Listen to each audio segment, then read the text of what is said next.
Hello, it's Paul here in Blender, and I'm going to show a funny effect because I'm lazy and I don't feel like taking forever to do an effect, but I'm going to use modifiers. And in this example, instead of messing with the default cube as usual, which can get boring, I guess, I'm going to do the effects on our ever wielding a Blender monkey volunteer known as Susan, and yeah. She's going to get hideously disfigured by our modifiers. So this could be used to like make some freaky stuff on your 3D characters or something. And I already set up cycles render and all that stuff. And some basic material, but nothing fancy. Let's just get on with the modifier stack, shall we? So I'm going to select Suzanne here, and I'm going to add subdivision just to give a bit more mesh to work with, and set the shading smooth. So now it looks like this, nothing fancy yet. And before I even get started with the modifiers, I'm going to add two empty objects. So empty one, I'm just going to call, I'm going to leave the first two letters EM just because it's easier to find it in Outliner, and I'm going to make this one our distortion or displacement, and so that's going to be empty for displacement coordinates over here. Alright, and now I'm going to add another empty, and it's going to be empty for, what is it, proximity, vertex proximity. Okay, and those are the modifiers I'm going to be using. It's going to be weird. Okay, so, and before we get on with this, let's go in edit mode. Make sure all the vertices are selected, which they are at this point. And we need a vertex group. I'm just going to leave it named group, but I'm going to assign it. You can name it whatever you want for organization later, but since there's only one group in this case, I'm just leaving it. But if you have a whole bunch of vertex groups, you probably want to name it something. Okay, so that's that. And now we're going to add our object modifier, which will be vertex weight proximity. And we want our vertex group, and we want our target object to be our empty for vertex proximity. And you're like, this isn't doing anything yet. Well, I'll show you how it works. So I'm going to move this empty off to the side a bit, just so you can see what it is doing. So now we got an idea of where this is going to be affecting things, because that's what this empty does. We go back to our Suzanne, and I am going to go into weight paint. Now I am not actually going to paint the weights. What I'm just going to do is mess with this modifier settings, and then you should be able to see what happens to the weights due to this vertex proximity here. So I'm going to drag this up and down. Oh, and right now it's kind of boring, and it's just changing the color because it's showing it an object space. So what we want is geometry. Vertex is fine, and you mess with the lowest and the highest settings, and you can switch them around. Right now you see it's blue is closest, it means it's not affected closest to the thing, and red is furthest, which means it's the most affected, and you can actually switch them around. So once you flip one value higher than the other, it automatically inverts. So it's like that, and you can change the fall off. There's no custom curve here. You can get random or but they don't, for some reason it doesn't have curves in here yet. They might change that in the future. I don't know if they'll do it on the last of the 2.79 builds. There's supposed to be one more out before they finish inking around, but I use it because the new version doesn't work on my computer, so that's what I gotta stick with. I'm gonna go either. I'll go with linear. I think they'll be fine. So now if I weight paint and just go, well, not object mode, you can't see it, but if I move this and go back to weight paint on Suzanne, you see it affects it there. Alright, so that is your vertex weight proximity, getting a general idea. And now, next modifier. So I'm just going to go back to object mode. And I'm going to add deform displacement. Where is it? Right. Displace. There we go. And Suzanne just got stung by 1,000 bees and puffed up. Oh no. Yeah. Actually, what we need to do is assign it to use the vertex group. So use group. Oh, not wrong thing. But displacement needs to use the vertex group. There. Now you can see there's like this mutation, like the Toxic Avenger here. And if I move this around, blah, blah, blah, blah. So that's where you can get like this weird effect. And it's like, no. Which is kind of cool, but I'm going to go into materials as well, so we're not done just yet. Although this is fun, and you can adjust like how strong it is and the strength, and go negative if you want. But it's like weird mesh bending kind of properties with just these two things, which is neat. But instead of just leaving this plain, which is just displacement and anything, I'm going to make it use a texture map, and I will change the coordinates to object. Where's object? And I am going to use the empty for displacement coordinates, and I'm going to change the texture for displacement. And there's also a texture on the other one, but I'm not using it. And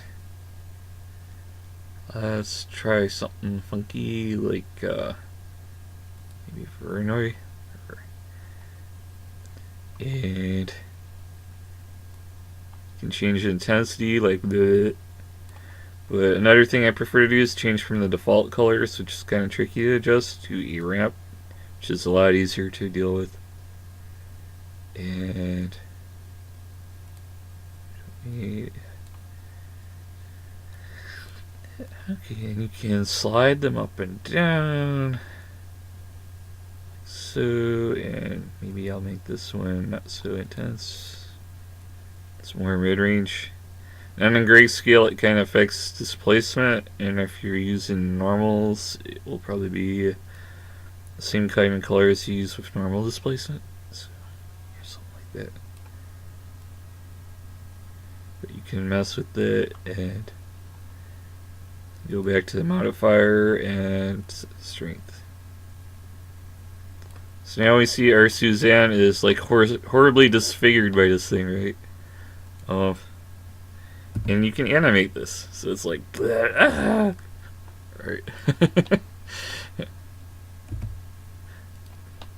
So what shall we do to our willing test subject here?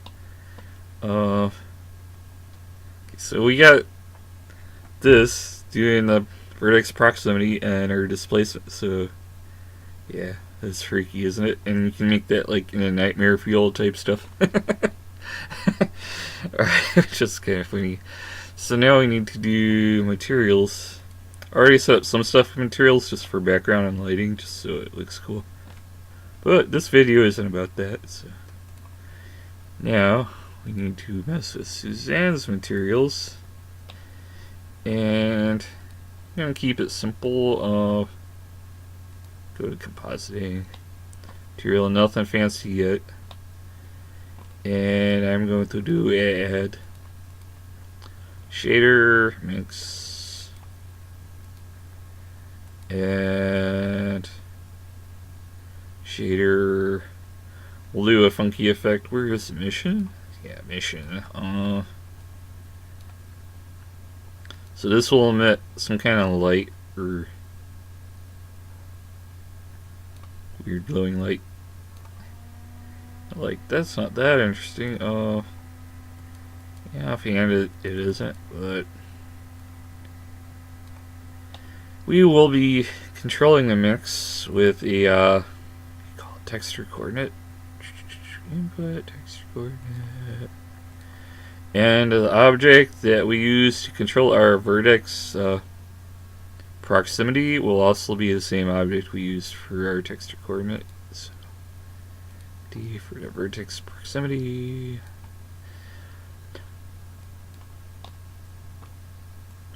And we want to add vector mapping.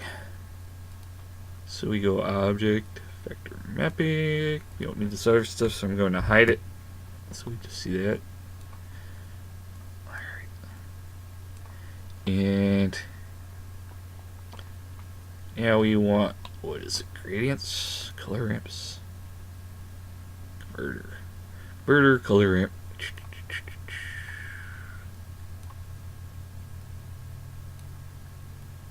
Oh, and we also need to add texture gradient. So we do want a gradient. This gradient will be either spherical or quadratic sphere. So this one or that one. And it's controlling factor.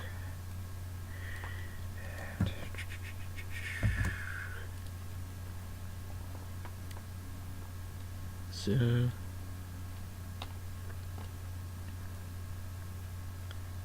vector, and now let's bring our empty closer so we can see it doing the weird deformation. There.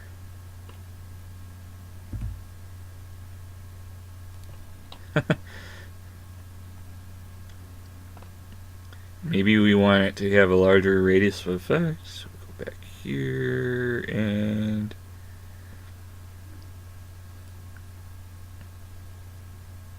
whoa, too big. Like so. So we have a slightly larger area of effect. So maybe you want to puff up the whole Suzanne or something. So, like so. Back to compositing.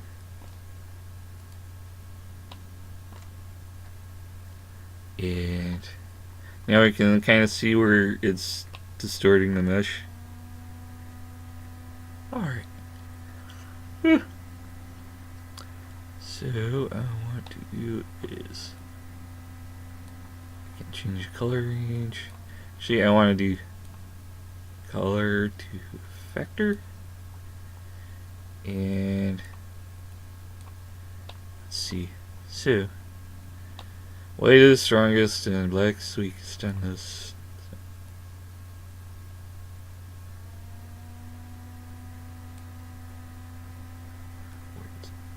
Okay. Convert it here.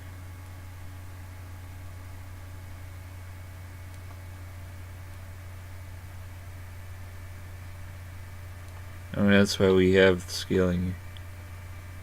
You need to scale this down.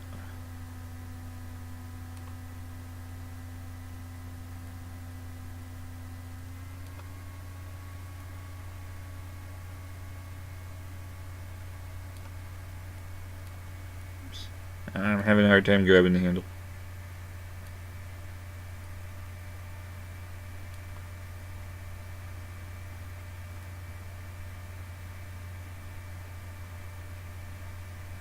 So I'm having this glowing effect here.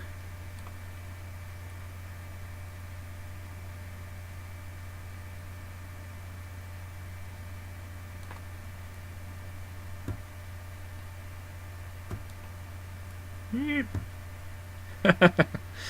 it's fine tune it. Fine tuning. So I want the glowing effect to be at the edge of the distortion. Oh, it went off. Dang it.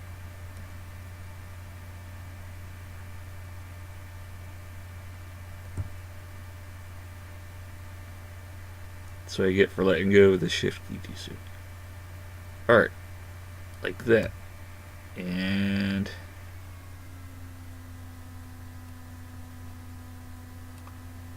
to add another bump.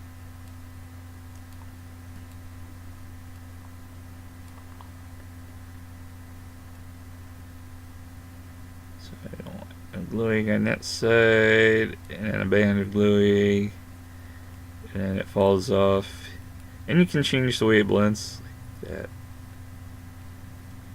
So now we have glowing, distortion, and then no glowing. And now this one will control the diffuse in the same way, but I'm going to use a color mix channel or so.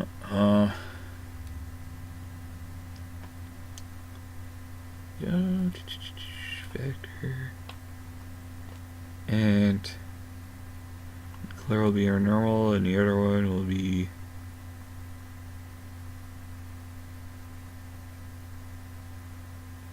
a funky color controlled by a texture. Sorry about the wait. I don't know, I'm just trying to think. Texture. We'll do some kind of noise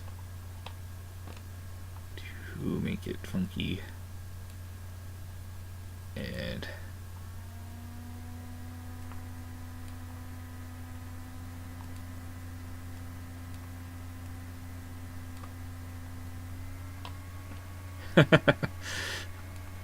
alright. And a similar thing here.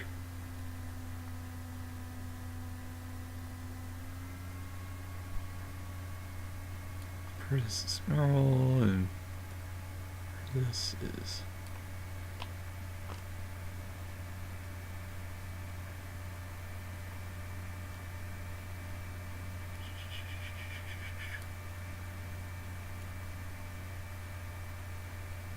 burnt too crisp or seared. Alright.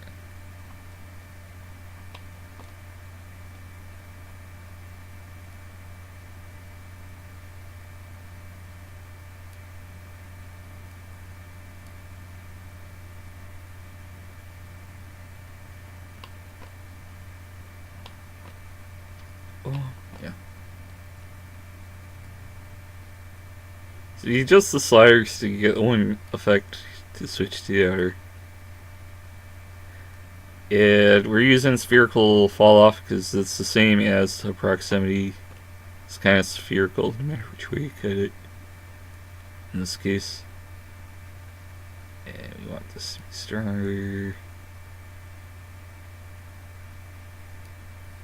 So we have a glowing effect with a distortion effect, and now we can look at it in the default scene.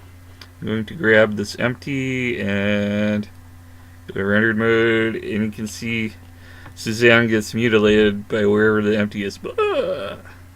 So she could be normal, and then we move the empty into the space, and it's like she got hit in the face by a ray gun and horribly burned.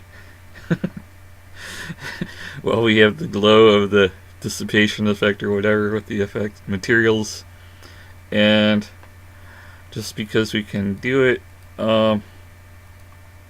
where's the other texture coordinate? The displacement. You can move that around so you can make like the skin boiling as it's hit by the ray gun. So yeah, this is kind of like a cool effect if you're lazy and you just want to make something freaky or nightmare fuel, or you can do it on a simple object and just make like cool background stuff that animates the music, but I thought this would be kind of more interesting to show it. So there you go, that's a simple funky effect with just some modifiers and a vertex group. and then a little bit of know-how on material origins, so that's it. Yeah, have fun with it. Make some freaky stuff and post it to various Blender forums or groups for 3D and CGI and effects and all that. So there you go. Have fun with it. Later.